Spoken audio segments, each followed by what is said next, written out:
गांव में शीला नाम की औरत अपनी गाय गौरी के साथ रहती थी। गौरी बहुत ही सीधी सादी गाय थी और वो अपनी मालकिन की सारी बातें मानती थी। एक शाम शीला गाय को चराकर वापस घर ला रही थी।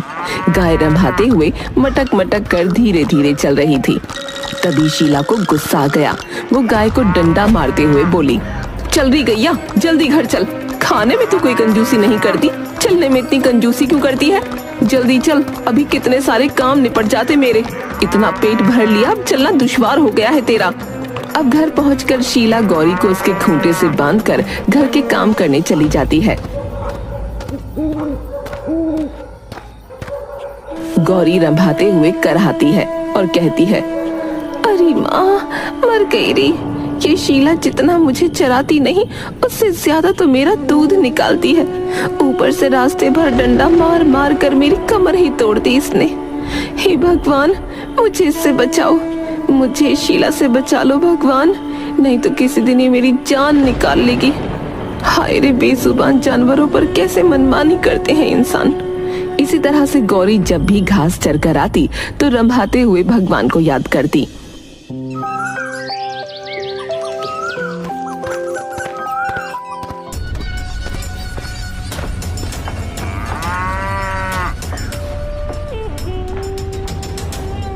ले खा ले गौरी, खा ले। चारा खा खा कर भैंस जैसी मोटी होती जा रही है। ज्यादा दूध देने के नाम पर तेरी नानी मरती है। अरे जब तू ढेर सारा दूध नहीं देगी तब मैं ज्यादा पैसे कहाँ से कमाऊंगी, बोल।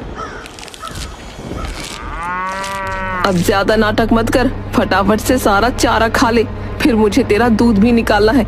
और मेरी बात ध्यान से सुन, देख बगल के घर में जो गाय है ना, वो पूरा 10 लीटर दूध देती है और तू बस 14 लीटर। इतना हरा घास खिला रही हूँ, दूसरी गायों से तगड़ी है तू। कम से कम 20 लीटर दूध देना चाहिए तुझे। कुछ तो इज्जत कर मेरी।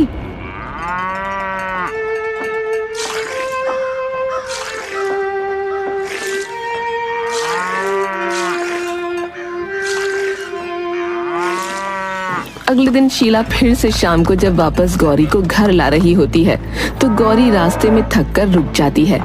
तब शीला फिर से उसे डंडों से मारती है। अब चलेगी भी या तेरी डोली लेकर आऊं? जल्दी चल। कब से चलाई जा रही है मेरी माँ, थोड़ी सांस भी लेने दिया कर। जान निकालेगी क्या अब?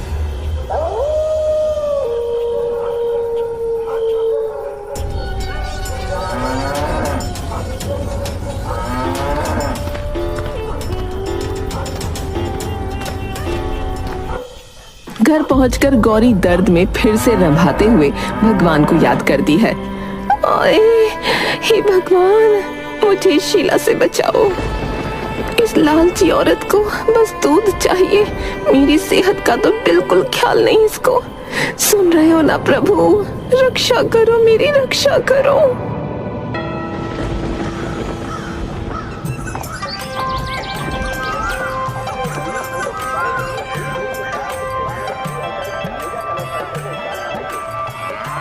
जिसमें गांव वाले अपनी गाय, भैंस और बैल को दिखाने और बेचने के लिए ले जाते थे। इस बार शीला भी गौरी को लेकर मेले में गई। गौरी अपनी सीधी सादी आदतों और खूबसूरती के कारण गांव में पहले ही मशहूर थी। अरे ये तो वही गौरी है ना जो सबसे ज्यादा दूध देती है भाई। कुछ भी कहो, नस्ल हो तो गौरी जैसी भाई। भाई वाह, मजा ही आ गया इसको देखकर तो। हाँ, लेकिन शीला इसे बहुत मारती है। बेचारी गौरी को कोई आराम ही नहीं मिलता इसके पास।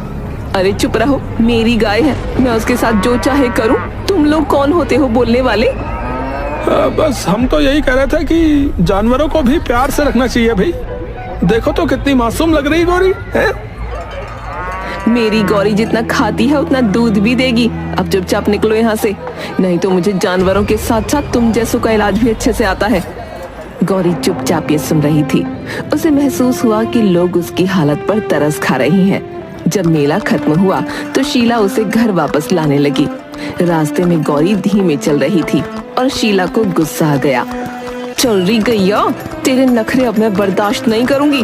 अगर तू ज्यादा दूध नहीं देगी तो बेच दूंगी तुझे। अरे क्या बोल रही है शीला, मैं इसको अपना सारा दूध एक बार में ही दे देती हूँ, ऊपर से ये मुझे बेचने का सोच रही है। हे भगवान, क्या करूँ?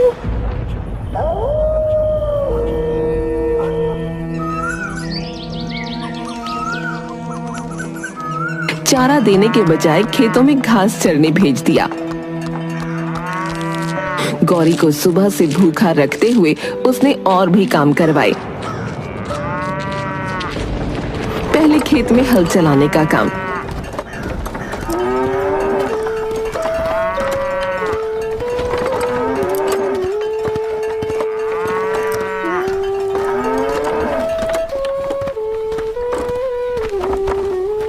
फिर घर लौटकर पानी के घड़े खींचने का। सुन रही गौरी, अब तेरे खाली दूध देने से काम न चलेगा, तुझे और भी काम करने पड़ेंगे। हाँ हाँ, क्यों नहीं, सारे काम मुझसे ही करवा ले शीला। खुद खाली बैठकर पड़ोस की औरतों से जुगलखोरी कर, ये क्या दिन देखने पड़ रहे हैं मुझे। अब बैलों वाले काम भी मुझे करने होंगे। कलयुग है, घोर कलयुग। ज्यादा नाटक मत कर, मैं तेरी मालकिन हूँ, जो चाहिए मुझे वो करना होगा तुझे। इसमें तो मेरी जान ही निकल जाएगी। मालकिन ऐसा ना करो, रहम करो। गौरी थकान और दर्द से कराहने लगी, लेकिन शीला ने उसकी तकलीफ पर ध्यान न दिया। गांव वाले दूर से ये सब देख रहे थे। लोगों ने कहा कि शीला को अपनी गाय से इतना काम नहीं करवाना चाहिए।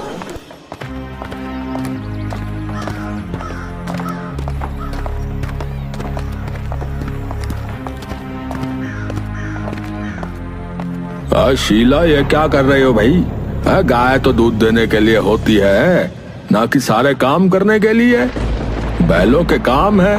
अगर इतना ही लालच है तो एक बैल खरीद लो। ये मेरी गाय है, तुम लोग अपने काम से काम रखो। लेकिन भगवान भी जानवरों की सेवा करने को कहते हैं। अगर तू ऐसा करेगी तो तुझे सजा मिलेगी। भगवान ने मुझे गाय दी है तो वो मेरे काम आएगी। तुम लोग ज्यादा भाषणबाजी मत करो यहाँ। अगर इतना बुरा लग रहा है तो इसके हिस्से का काम तुम लोग कर दो ना। इतना कहते हुए वो लोग वहां से निकल गए।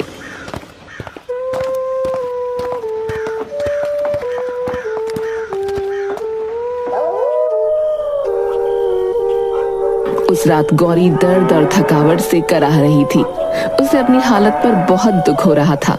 उसने चुपचाप भगवान से प्रार्थना की, हे भगवान, अब और न सहन कर सकती मैं। इस औरत ने मेरी जिंदगी नरक बना दी है। मैं मेहनत करती हूँ फिर भी मुझे मार खानी पड़ती है। हे भगवान, मेरी मदद करो ना, मुझे इससे बचा लो ना। थोड़ी देर बाद गौरी रंभाते रंभाते चुप हो गई। उसकी आंखों से आंसू गिरने लगे। गौरी की प्रार्थना में सच्चाई थी। वो अब खुद को बेबस महसूस कर रही थी। अब स्वर्ग में कमल पर बैठे ब्रह्मदेव तक गौरी की आवाज जाती है। तो ब्रह्मदेव सोचते हुए बोले, ये गाय प्रत्येक दिन मुझे बहुत ही भक्ति भाव से और निस्वार्थ होकर याद करती है। अब मुझे इसे दर्शन देने ही चाहिए। ऐसा सोचकर ब्रह्मदेव स्वर्गलोक से गौरी के पास प्रकट हुए और गौरी से बोले, मैं तुम्हारे भक्ति भाव से बहुत प्रसन्न हूँ गौरी। बताओ, तुम मुझे प्रतिदिन ऐसे ध्यान क्यों करती हो? तुम्हारे मन में जो भी कामना है मुझे उसे बताओ, मैं उसे अवश्य ही पूरा करूंगा। अरे, ये कौन आ गया भगवान बनकर? ये भगवान तो नहीं हो सकते। ये जरूर उस शीला की ही कोई चाल है जो भगवान बनकर मुझे ठगना चाहती है। अरे, क्या सोच रही हो गौरी? मांगो, क्या मांगना चाहती हो? मैं सोच रही हूँ प्रभु, मैं आप जैसी नहीं हूँ। मैं गाय हूँ, लेकिन मैं मूर्ख नहीं हूँ। मुझे समझ आता है भगवान में और उस शीला में फर्क। मैं उतनी मूर्ख नहीं हूँ जितना वो शीला समझती है मुझे। गौरी की बात सुनकर ब्रह्मदेव हंसने लगे। अब मैं तुम्हें कैसे विश्वास दिलाऊं कि मैं ही भगवान हूँ? अगर आप सच में भगवान हैं, तो बताइए, सभी जानवरों की रक्षा करने के लिए उनके पास नुकीले पंजे होते हैं। मेरे पंजे कहाँ हैं? तुम्हारे नुकीले पंजे मेरे पास हैं गौरी, ये देखो। अब ब्रह्मदेव अपने हाथ में नुकीले पंजे प्रकट करते हैं कि देख गौरी आश्चर्यचकित हो जाती है और तब उसे यकीन होता है कि ये सचमुच भगवान ही है, शीला नहीं। मेरे पंजे आपके पास है प्रभु, मतलब आप सचमुच भगवान हो? हाँ गौरी। तो एक बात बताइए प्रभु। क्या गौरी? वो शीला तो मुझे मूर्ख समझती है, तो क्या आप भी मुझे मूर्ख समझते हो? अरे नहीं नहीं, तुम तो गौ माता हो गौरी। जानवरों में सर्वश्रेष्ठ हो तुम, इसलिए सारे इंसान तुमको गौ माता कहते हैं। गौरी ने भगवान के मुंह से ये सुना तो वो बहुत खुश हो गई। उसके बाद वो भगवान से बोली, प्रभु मुझे अब इस धरती पर नहीं रहना, यहाँ शीला मुझे डंडे से मारती है, कृपा करके मुझे भी अपने साथ स्वर्ग ले चलें प्रभु। मैं तुम्हारी भक्ति से बहुत प्रसन्न हूँ गौ माता, चलो स्वर्ग चलते हैं। अब ब्रह्मदेव धरती से गायब होकर गौरी के साथ स्वर्ग में प्रकट हो जाते हैं। स्वर्ग पहुंचकर गौरी बहुत खुश हो जाती है और खुशी में वो भगवान से बोलती है, भगवान आप तो मुझे सच में स्वर्ग ले आए और मैं यहाँ खूब मजे से रहूंगी। हाँ गौ माता, अब तुम यहाँ मजे से रहो। इतना कहकर भगवान गायब हो गए। अब स्वर्ग में गौरी खूब मजे से रहने लगी। वो पूरा दिन स्वर्ग में घूमती रहती और उसे जब भी भूख लगती तो वो स्वर्ग के हरे भरे बाग में जाकर मजे से हरी भरी घास खाती। एक दिन गौरी घास खाते खाते इंद्रदेव के बाग में चली गई। तभी वहाँ सुरक्षा कर रहे पहरेदार ने उसे देखकर कहा, अरे ये गाय यहाँ कैसे आ गई? किसकी गाय है ये? वहाँ पर किसी और को न पाकर वो पहरेदार गौरी से पूछता है, अरे गाय, तुमको नहीं पता क्या?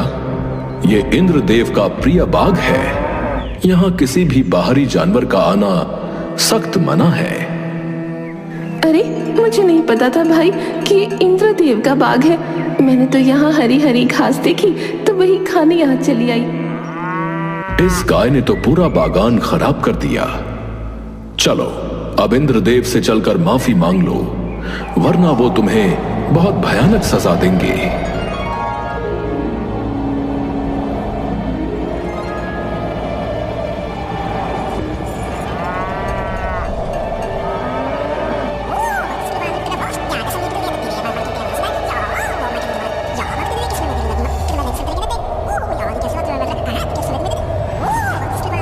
पहरेदार, तुमने इस गाय को बताया नहीं था क्या कि यह देवराज इंद्र का प्रिय बगीचा है? इस बगीचे में तो देवगण भी बिना आज्ञा प्रवेश नहीं करते और तुम जानवर होकर यहां चली आई। मैंने इसको बताया था देवराज, तो ये भोली बनकर बोली मुझे नहीं पता था। क्या इस गाय का ये दुस्साहस कि ये मेरे बगीचे को नहीं पहचानती? अब तो इसकी सजा इसे अवश्य मिलेगी। प्रभु मुझे सच में नहीं पता था कि वो आपका बाग है। इंद्रदेव को ऐसा लगता है जैसे गाय झूठ बोल रही है, लेकिन तभी अचानक उनके मन में एक विचार आता है और वो सभा में बैठे हुए हर एक देवता से पूछते हैं कि ये गाय किसकी है, लेकिन सब मना कर देते हैं कि उनमें से किसी ने इस गाय को पहले कभी नहीं देखा। अब इंद्रदेव गाय से पूछते हैं, अच्छा ये बताओ गाय, तुम कहां से आई हो? कहीं कोई मायावी राक्षस तो नहीं? जल्दी बताओ। प्रभु मैं तो धरती पर रहती हूँ, मुझे यहाँ खुद भगवान लेकर आए हैं। यहाँ का भगवान मैं ही हूँ, लेकिन मैं तुमको यहाँ लेकर नहीं आया, तो कौन लेकर आया है तुम्हें? इस बात पर गौरी चुप होकर थोड़ी देर सोचती है। उसके बाद वो ब्रह्मदेव का नाम लेती है। ये सुनकर वहाँ मौजूद सारे देवता हंसने लगते हैं और इंद्रदेव गुस्से में गौरी से कहती है, गाय, तुम अपना झूठ छुपाने के लिए ब्रह्मदेव का नाम ले रही हो। अब तो तुमको इसकी सजा मिलकर रहेगी। इंद्रदेव गौरी को सजा देने के लिए जैसे ही आगे बढ़ते हैं, गौरी ये देखकर रंभाते हुए भगवान को याद करने लगती है। जब सजा सुनी तो देखो कैसे रंभा रही है, जैसे यहां तुझे कोई बचाने आएगा। अब सजा पाने को तैयार हो जा। बचाइए भगवान, मेरी रक्षा कीजिए भगवान। अब गौरी की आवाज सुनकर ब्रह्मदेव इंद्रलोक में प्रकट हुए। उनको देखकर वहां उपस्थित सारे देवी देवता नतमस्तक हो गए। तब ब्रह्मदेव ने इंद्रदेव से कहा, देवराज इंद्र, ये मेरी गाय है और मैंने ही इसको यहाँ स्वर्ग लोक में रहने की आज्ञा दी है। क्षमा करिए ब्रह्मदेव, मुझे ज्ञात नहीं था कि ये गौमाता आपकी है। अब इंद्रदेव गौरी और ब्रह्मदेव से क्षमा मांगते हैं। उसके बाद ब्रह्मदेव गौरी को इंद्रदेव के बाग में घास चरने को मना कर देते हैं गौरी ब्रह्मदेव की बात मानकर दूसरे बाग में चढ़ने चली जाती है। आज तो मैं बाल बाल बच गई। अगर भगवान समय पर आकर मेरी रक्षा नहीं करते तो आज तो मैं न जाने किस संकट में फंस जाती। लेकिन देवराज भी मेरा तनिक विश्वास नहीं कर रहे थे। भला मैं क्यों झूठ बोलने लगी। और गौरी को स्वर्ग में अकेला महसूस होने लगा। वो पूरे दिन घास खाती और अकेले बैठी रहती।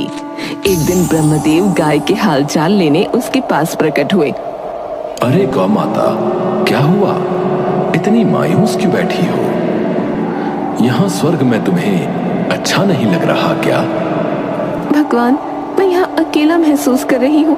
मुझे यहाँ बात करने वाला कोई नहीं मिलता। तो तुम क्या चाहती हो गौ माता? भगवान, मुझे मेरे दोस्तों की याद आ रही है। ठीक है, तो मैं तुम्हारे दोस्तों को भी यहाँ ले आता हूँ। क्या ऐसा सच में हो सकता है भगवान? हाँ गौ माता।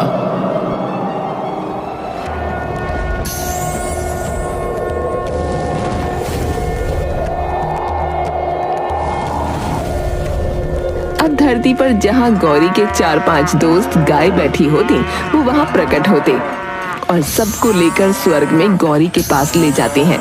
अपने दोस्तों को देखकर गौरी बहुत खुश होती है और भगवान का धन्यवाद करती है। उसके बाद ब्रह्मदेव गायब हो जाते हैं। अब गौरी मजे से पूरे दिन अपने दोस्तों के साथ स्वर्ग की हरी हरी घास खाती। देखा तुमने, कितना मजा आ रहा है स्वर्ग में। और यहाँ तो कोई हमारा दूध भी नहीं निकालता। सही कहा तुमने गौरी, स्वर्ग तो सच में स्वर्ग है। बस हरी हरी घास खाओ, मजे से पूरा दिन घूमो। गौरी के दिन अब मजे से कट रहे थे।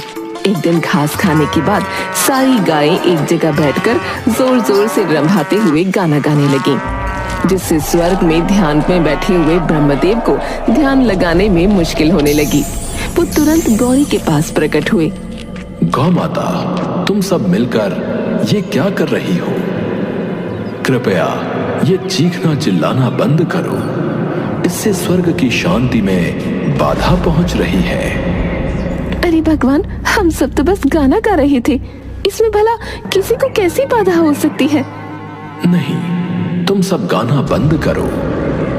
भगवान की ये बात सुनकर सारी गायें खड़ी हो जाती हैं, लेकिन गौरी भगवान से बहस करने लगती है।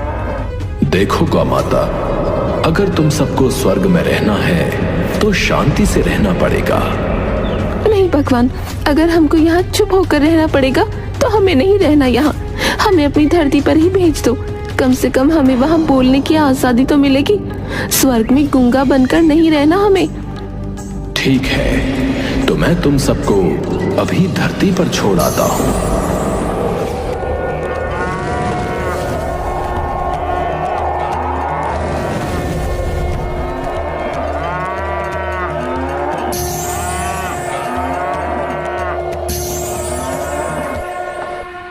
भगवान के इतना बोलते ही अचानक से गौरी की आंख खुल गई।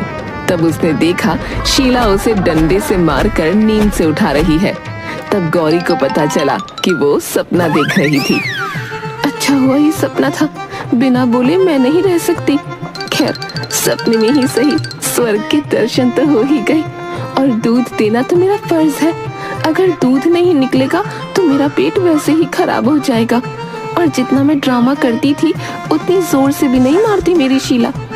और बेचारी पूरा दिन मेरी सेवा में भी तो लगी रहती है। ना बाबा ना, मैं तो किसी के बुलाने से भी ना जाऊं, यही अच्छी हूँ। हाँ। अब शीला गौरी को जंगल में चराने ले जाती है। वहाँ घास चढ़ते चढ़ते गौरी अपने दोस्तों के साथ जोर जोर से रंभाते हुए गाना गाती है और खूब खुश होती है कि उसको यहाँ गाते हुए कोई रोकने टोकने वाला भी नहीं है।